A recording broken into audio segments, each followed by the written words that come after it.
Across the country, far too many juvenile detention centers see isolation and solitary confinement as an appropriate way to handle challenging youth, in particular, youth with disabilities. But solitary confinement can be dangerous and a serious impediment to the ability of juveniles to succeed once released.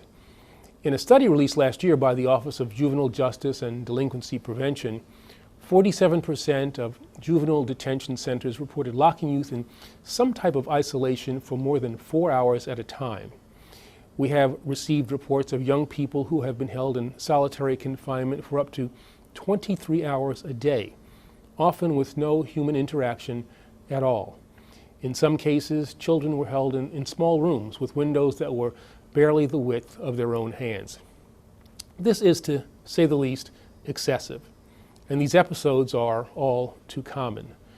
This practice is particularly detrimental to young people with disabilities who are at increased risk under these circumstances of negative effects including self-harm and even suicide.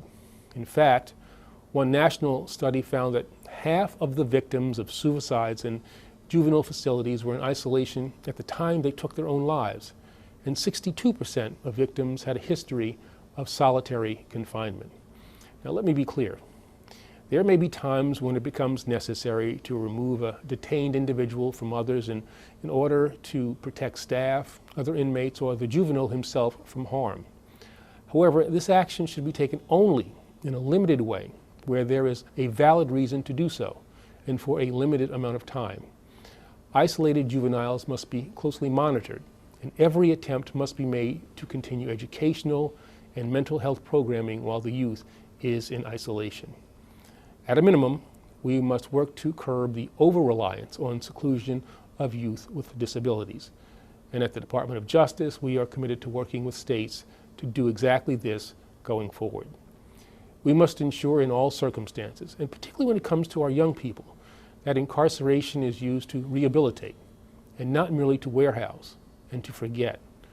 Our nationwide effort to end the unnecessary or excessive seclusion of youth with disabilities will not be completed solely with one settlement or one court filing.